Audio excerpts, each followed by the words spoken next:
En lo profundo de los valles brumosos de los Apalaches de Kentucky, donde los mapas federales aún muestran espacios vacíos y las torres de telefonía celular se niegan a funcionar, el nombre Goens ha sido susurrado por más de 2 siglos.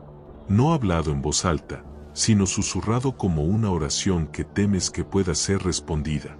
Los historiadores locales no documentan su historia. Los registros del condado relacionados con la familia tienen la peculiar costumbre de desaparecer de los archivos del juzgado. Incluso los sitios web de genealogía parecen fallar cuando los investigadores intentan rastrear su linaje demasiado atrás. El invierno más duro en memoria viva trajo a Ezequiel Goens a lo que después se conocería como Devil's Backbone Ridge. Llegó solo, llevando nada más que un morral de cuero y una aura de maldad que ponía nerviosos al ganado y hacía que los niños se escondieran detrás de las faldas de sus madres. Los locales notaron inmediatamente que donde Ezequiel caminaba, el suelo permanecía congelado mucho después de que la primavera llegara a otros lugares. Su sombra caía diferente a las sombras de otros hombres, a veces pareciendo moverse independientemente de su cuerpo, a veces estirándose imposiblemente largo incluso al mediodía. Dentro de un mes de su llegada, Ezequiel había reclamado un terreno que nadie más quería, un hueco de laderas empinadas donde nunca había crecido nada apropiadamente y donde los cazadores reportaban que sus perros se negaban a rastrear presas. La escritura fue archivada bajo circunstancias que nadie podía recordar claramente después. Lo que Ezequiel construyó en esa tierra maldita primero marcó a la familia Goens como algo más allá de la gente común de montaña. Su cabaña desafiaba la lógica arquitectónica, construida con habitaciones que parecían más grandes por dentro de lo que las paredes exteriores deberían permitir. Los visitantes describían pasillos que llevaban a puertas que se abrían al mismo cuarto que acababan de dejar, ventanas que mostraban diferentes estaciones dependiendo de la hora del día en que miraras a través de ellas. Lo más perturbador era un sótano que descendía mucho más profundo en la montaña de lo que cualquier cimentación debería requerir, con escalones de piedra que se volvían progresivamente más fríos mientras descendías hasta que tu aliento se empañaba incluso en el calor del verano. La primera generación de niños Goens envejecía diferente a los niños normales, a veces pareciendo crecer varios años en cuestión de meses, otras veces permaneciendo sin cambios por años. Sus ojos reflejaban luz como animales nocturnos y poseían una capacidad inquietante para predecir muertes en la comunidad días antes de que ocurrieran. Lo más perturbador era su hábito de hablar al unísono perfecto cuando se dirigían a forasteros, como si compartieran una sola conciencia distribuida entre múltiples cuerpos. Para 1847, la familia había establecido patrones que persistirían por generaciones. Operaban una tienda general que de alguna manera siempre tenía mercancías disponibles incluso durante los inviernos más duros cuando las rutas de suministro eran imposibles. Los clientes notaban que los artículos comprados en la tienda Goens duraban mucho más de lo que deberían, con algunos reportando que la harina comprada de ellos nunca parecía disminuir sin importar cuánto usaran. Pero siempre había un precio más allá del dinero. La guerra civil trajo atención federal a los valles remotos por primera vez. Las fuerzas unionistas reportaron encuentros extraños con miembros de la familia Goens que parecían conocer detalles sobre movimientos de tropas que debería haber sido imposible para civiles poseer. Más perturbadores eran los reportes de unidades enteras de patrulla que se perdían en áreas que habían navegado exitosamente múltiples veces antes. El capitán Marcus Thornfield del 5º Regimiento de Infantería de Kentucky describía acercarse a la propiedad para requisar suministros. La cabaña parecía cambiar y transformarse mientras la observaban, a veces apareciendo como una modesta vivienda montañosa, otras veces revelándose como una estructura demasiado grande y compleja para existir en esa ubicación.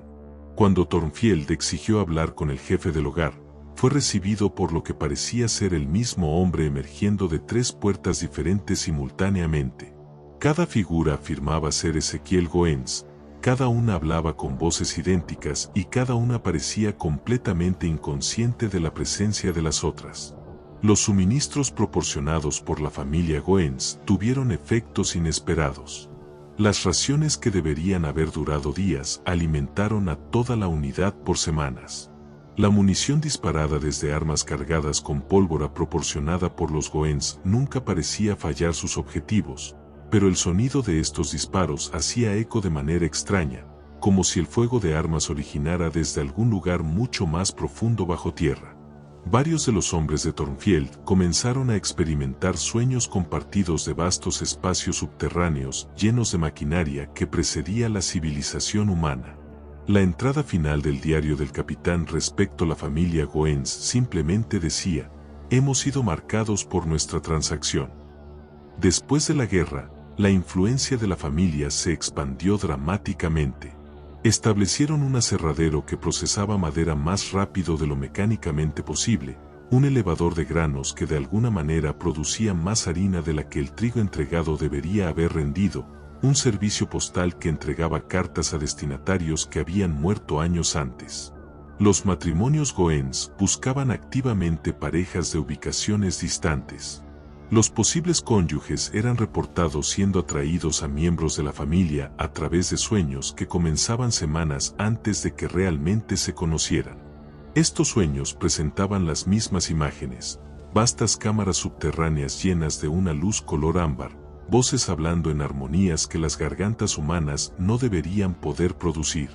El matrimonio en la familia Goens transformaba a los individuos de maneras que sus comunidades originales encontraban profundamente perturbadoras.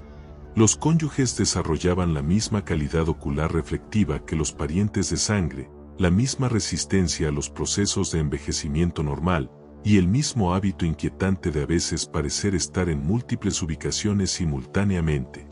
Para 1885, la red de la familia se había extendido a través de 7 estados, con cada rama manteniendo las mismas características imposibles. Operaban negocios que desafiaban la lógica económica, mantenían propiedades que desafiaban el entendimiento arquitectónico, y preservaban tradiciones familiares que los antropólogos luchaban por categorizar. Que morían continuarían apareciendo en reuniones comunitarias, participando en transacciones comerciales y manteniendo sus roles en decisiones familiares. Estas apariciones fueron presenciadas por numerosos individuos no relacionados. El cambio del siglo XX marcó un punto de inflexión crucial. Mientras América se dirigía hacia la modernidad, el orden sobrenatural que había protegido a la familia por generaciones enfrentó su amenaza más grave. La era de la documentación había llegado. Censistas, topógrafos federales y administradores territoriales comenzaron a aventurarse en regiones que habían permanecido sin mapear por décadas. Para 1901, 3 expediciones gubernamentales separadas habían intentado estudios oficiales de Devil's Backbone Ridge. El primer equipo notó en sus reportes que las mediciones tomadas de las mismas estructuras variaban salvajemente de día a día. Una cabaña registrada como de 43 pies de largo el lunes medía 68 pies para el jueves, sin evidencia de construcción entre los estudios. Las placas fotográficas mostraban caras que parecían cambiar entre exposiciones, edades que fluctuaban imposiblemente, y sombras que caían en direcciones contrarias a la posición del sol. El diario personal del topógrafo principal documentaba su inquietud creciente. Los niños Goens juegan juegos que ninguna familia cristiana debería conocer.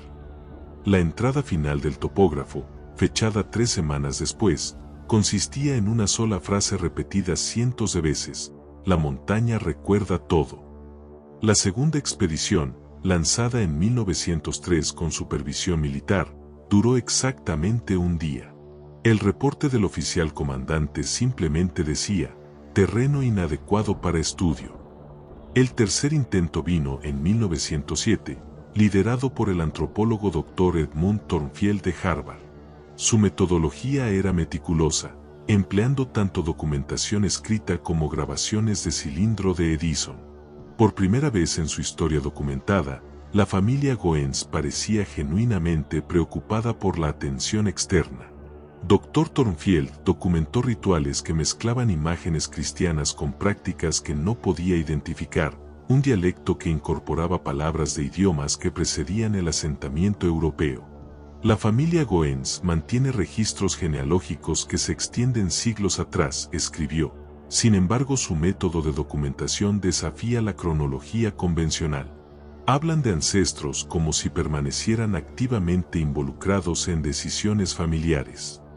El guardián de memoria actual, una mujer llamada Prudence Goens que parecía estar en sus 30 pero afirmaba recordar la llegada original de la familia a Kentucky, demostró habilidades que desafiaron la cosmovisión científica de Dr. Thornfield.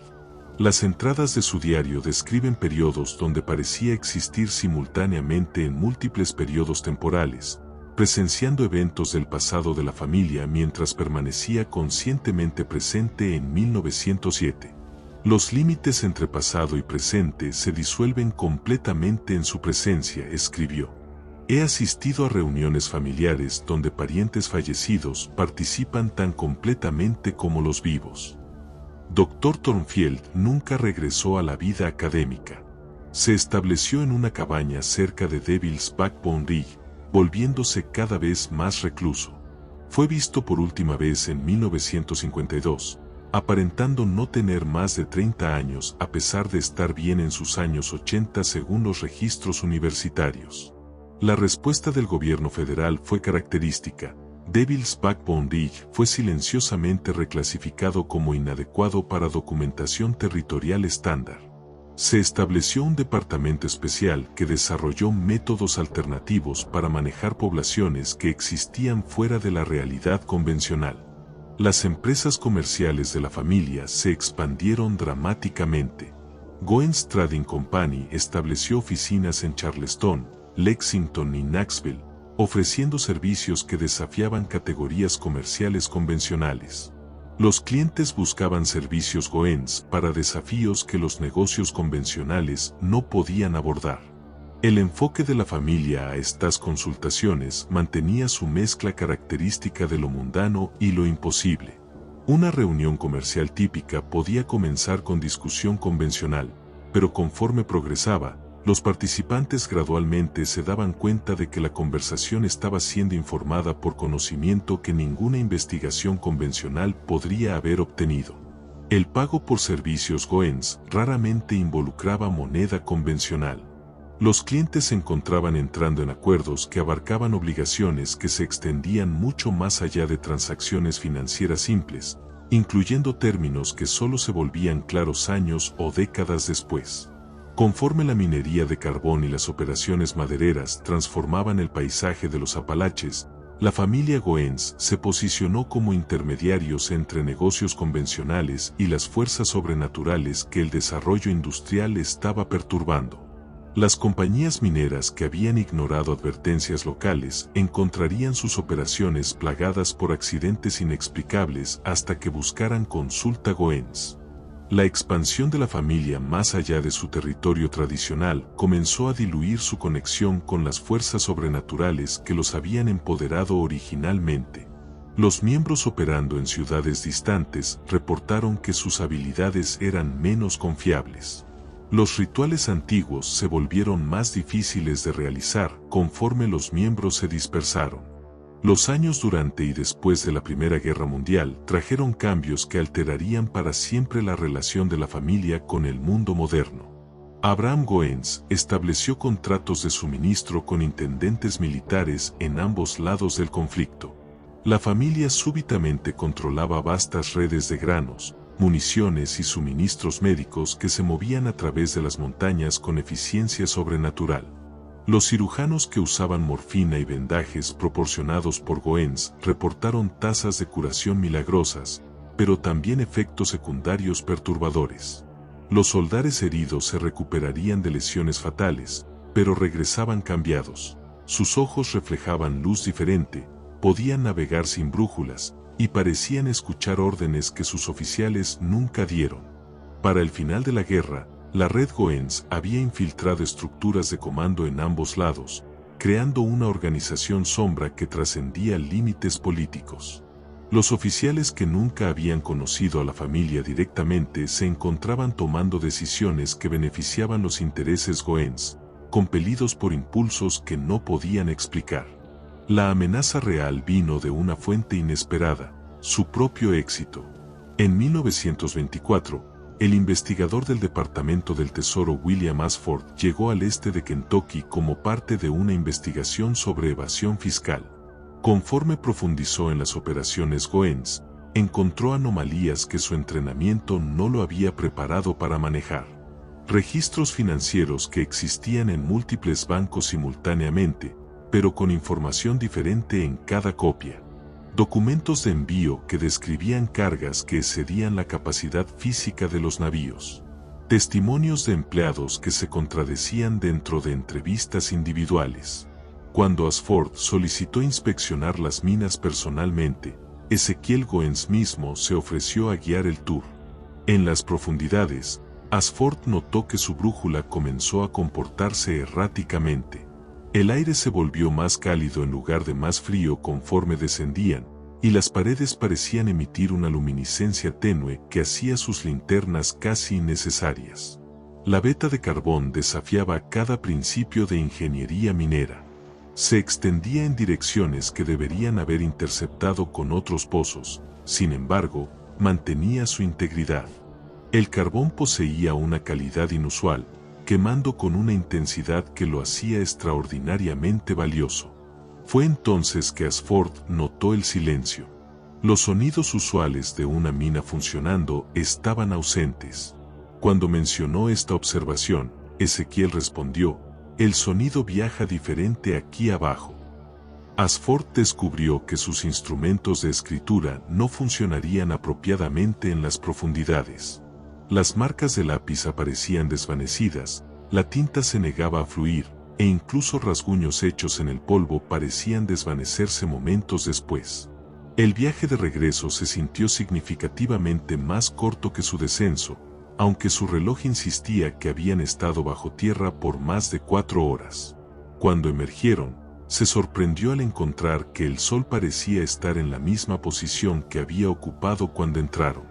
Para 1925, la fundación sobrenatural que había sostenido su imperio por más de un siglo comenzó a mostrar fracturas que amenazaban con dividir toda su existencia. Las minas de carbón comenzaron a rendir mineral que se desmoronaba a polvo dentro de horas de extracción. Los registros genealógicos comenzaron a cambiar por sí solos, con linajes reacomodándose como si las fuerzas sobrenaturales estuvieran reconsiderando sus inversiones. Samuel Goens convocó el Consejo de Reconocimiento en el invierno de 1925. La reunión tuvo lugar en la cabaña original, aunque la estructura había sido expandida tantas veces que su forma original era apenas reconocible.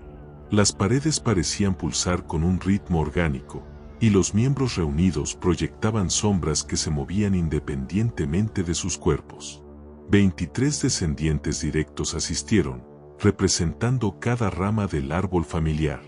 Sus apariencias contaban la historia de su herencia sobrenatural. Algunos llevaban extremidades alargadas y cráneos agrandados, otros mostraban piel endurecida y brillo metálico, unos pocos poseían la calidad translúcida que los marcaba como vigilantes. Samuel había experimentado la transformación más dramática. Acercándose a su segundo siglo de vida, parecía ser simultáneamente muy viejo y antinaturalmente joven. Sus ojos contenían profundidades que se extendían mucho más allá de los límites físicos de su cráneo, y cuando hablaba, múltiples voces parecían armonizar dentro de sus palabras. Los reportes revelaron la creciente inestabilidad de sus ventajas sobrenaturales. Las operaciones mineras experimentaban fracturas temporales donde turnos completos se encontrarían repitiendo la misma hora múltiples veces. Las empresas agrícolas reportaron cultivos que crecían en patrones geométricos perfectos y trigo que susurraba en idiomas que ningún humano vivo había escuchado. Martha Goens, la hija de Ezequiel que servía como enlace primario con el reino sobrenatural, entregó el reporte más alarmante. Su voz parecía emanar de algún lugar mucho más profundo que su garganta. Los arreglos antiguos se están disolviendo. Las barreras entre los mundos están cambiando, y nuestros benefactores se encuentran atraídos hacia conflictos que empequeñecen su interés en nuestros pequeños asuntos.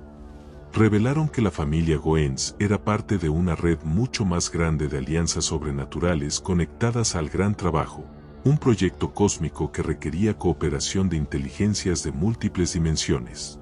La familia había sido seleccionada para una posición más prominente debido a su lealtad demostrada y la importancia estratégica de su territorio. Sin embargo, esta elevación requeriría sacrificios que iban mucho más allá de cualquier cosa previamente solicitada. No solo necesitarían ofrecer anclas humanas permanentes, sino permitir que su territorio fuera transformado en un punto de confluencia, una ubicación donde múltiples realidades pudieran interceptar. Reconociendo que su papel como patriarca le requería tomar una decisión que ataría a toda la familia, Samuel anunció que pasaría el resto del invierno en comunión con sus patrones sobrenaturales. Durante el silencio largo, Samuel desapareció en las cámaras más profundas y no fue visto por 3 meses. Cuando finalmente emergió, llevaba noticias que remodelarían el destino de la familia. Las entidades habían revelado que la elección entre identidad humana y sobrenatural era un dilema falso. El gran trabajo requería no el abandono de la humanidad, sino su evolución en algo que pudiera tender un puente sobre la brecha entre realidades imposibles comenzaron a través del territorio Goens. Los edificios fueron reconstruidos según planos que parecían cambiar conforme los trabajadores los examinaban. Las nuevas estructuras desafiaron el entendimiento del espacio, habitaciones más grandes adentro que los edificios que las contenían, pasillos que se estiraban por distancias imposibles, ventanas que miraban hacia paisajes en diferentes estaciones. Los trabajadores sufrirían accidentes que los dejaban con habilidades mejoradas. Un carpintero que cayó encontró que podía ver a través de la madera sólida. Un electricista golpeado por cableado descubrió que podía sentir corrientes eléctricas a través de vastas distancias. Estos trabajadores invariablemente se quedaban en la región, convirtiéndose en centinelas involuntarios. Las operaciones mineras profundizaron más de lo geológicamente posible, siguiendo vetas de carbón que se regeneraban. Los mineros reportaron trabajar en pozos que descendían por millas, donde las paredes ocasionalmente pulsaban con luminiscencia tenue. El carbón extraído quemaba con propiedades inusuales, produciendo calor que parecía calentar las almas mismas. Las operaciones madereras se expandieron en bosques que no aparecían en mapas. Los camiones se encontrarían en áreas silvestres prístinas que se extendían por docenas de millas.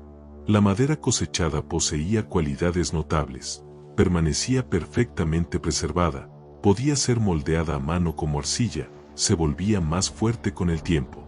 Los miembros de la familia experimentaron las transformaciones más profundas. Los niños nacidos después de la revelación de Samuel eran marcadamente diferentes. Poseían capacidades que se extendían mucho más allá de las habilidades previas. Podían comunicarse sin habla, compartiendo pensamientos a través de vastas distancias. Envejecían a ritmos diferentes, con algunos permaneciendo físicamente jóvenes por décadas. Lo más perturbador era su relación con el tiempo mismo. Los miembros más jóvenes parecían existir parcialmente fuera de la cronología lineal. Referenciarían eventos que aún no habían ocurrido, demostrarían conocimiento que no podían haber adquirido, y ocasionalmente desaparecerían por semanas solo para regresar afirmando que meras horas habían pasado. La entidad que había guiado a Samuel hizo su presencia cada vez más conocida. Aparecía diferente a cada observador, pero era inconfundiblemente la misma presencia. Algunos la describían como una forma humana imposiblemente alta cuyas características cambiaban como humo. Otros la veían como formas geométricas que se movían con inteligencia. Esta entidad comenzó a aparecer no solo a miembros de la familia, sino a cualquiera que pasara tiempo extendido dentro del territorio. La transformación de la región se aceleró. Las áreas que habían estado áridas comenzaron a florecer con abundancia antinatural. Los arroyos que habían corrido secos súbitamente fluyeron con agua cristalina. Las laderas despojadas se cubrieron durante la noche con bosques de árboles que parecían tener siglos de antigüedad. La vida silvestre regresó en números que excedían la capacidad aparente de la tierra, y estos animales mostraron comportamientos inusuales como si estuvieran siguiendo instrucciones de alguna inteligencia invisible. Los residentes locales se adaptaron de maneras que parecían naturales. Los granjeros plantaban por ciclos lunares desconocidos, los cazadores desarrollaron la habilidad de comunicarse con sus presas, los niños jugaban juegos que involucraban manipular sombras y luz. Los pocos forasteros que intentaron documentar estos cambios encontraron sus esfuerzos consistentemente frustrados. Las cámaras funcionaban mal, produciendo imágenes que mostraban paisajes ordinarios. El equipo de grabación fallaría misteriosamente. Las notas escritas se encontrarían cambiadas a la mañana siguiente. Las agencias gubernamentales descubrieron que sus redes de vigilancia estaban siendo sistemáticamente comprometidas. Los agentes llegarían a puestos de observación para encontrar que su equipo había sido movido de maneras que mejoraban su función, pero redirigían su enfoque lejos de áreas sensibles. El imperio financiero se expandió a través de mecanismos que desafiaron el análisis comercial. Las compañías bajo control Goens recibirían contratos por servicios que involucraban acceso a ubicaciones que oficialmente no existían. Las agencias gubernamentales emitirían órdenes de compra que excedían sus presupuestos declarados.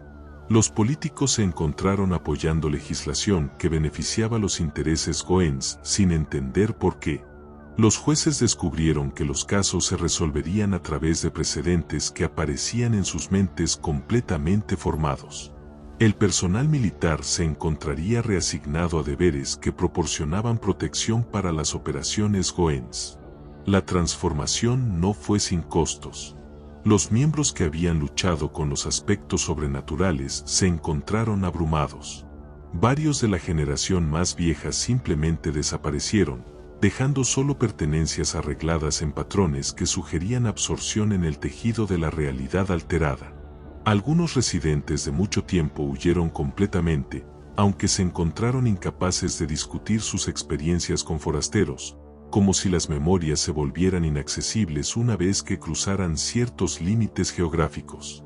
Conforme 1953 progresaba, se volvió claro que la familia Goens ya no era simplemente un clan poderoso que había hecho pactos con fuerzas sobrenaturales. Se estaban convirtiendo en algo completamente nuevo, una forma híbrida de existencia que combinaba inteligencia humana con capacidades que trascendían la realidad física.